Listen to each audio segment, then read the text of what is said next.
Good morning. Welcome to morning meeting. So here's what's on my mind this morning. I'm still thinking about this whole substitute teaching thing because I believe that you should go into a situation eyes wide open. You should know what you're getting into as much as possible.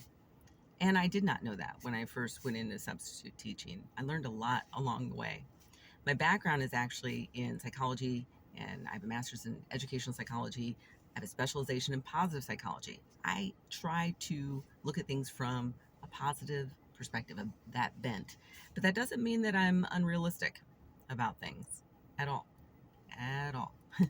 I just try and come at it from eyes wide open and how can I contribute in some positive way? And when I feel like I no longer can contribute in a positive way, I take a step back and go, I need to rethink that. I need to reassess that.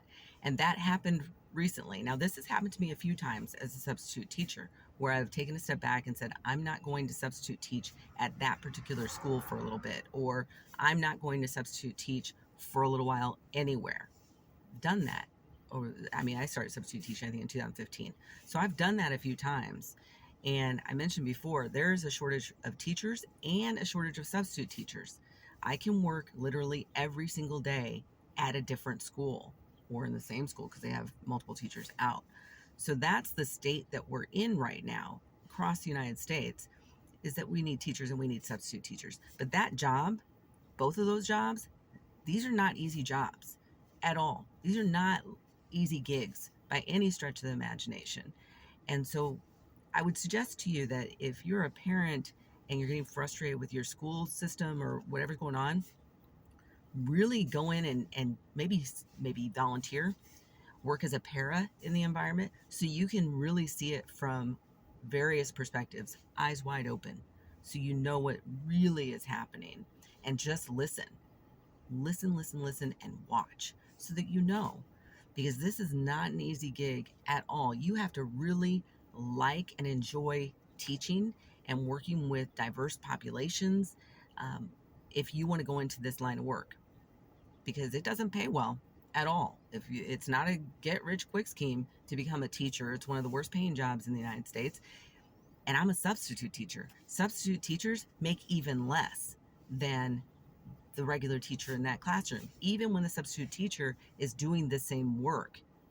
And I mentioned in the other video, if I'm doing pre-K through 6th, 7th, I'm doing the teaching. It's not that I'm just sitting there and monitoring a study hall. But substitute teachers do not make, at least where I'm at, they don't make a lot of money. They make less than the teacher does on that day, regardless of that substitute teacher's educational background. So you really have to want to do this kind of work. You have to love this kind of work and love the children that you're meeting. Now, having said that, occasionally I got to take a step back. And there's been a variety of reasons why I've had to do that. And really it comes down to, I try and come in, I've said eyes wide open, but from a positive bent. So when I realize that something is really affecting me negatively in that environment, I walk away. Because as a sub, that's a really easy choice for me to make. Not as easy for a teacher, the full-time teacher, but for a sub, I can actually just go, nope, I'm not available at all for the next 2 weeks, 3 weeks, 4 weeks, year.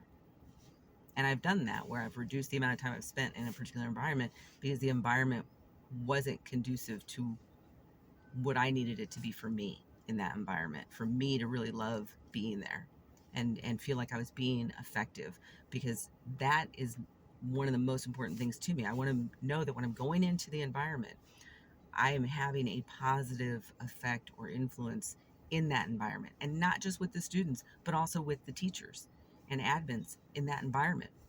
And if I can't do that, then I feel like I'm failing. I'm not doing what I was actually meant to do in that role. So that's just a little bit more about substitute teaching and what it's like. If you got questions about it, feel free to leave a comment and your question. See you later.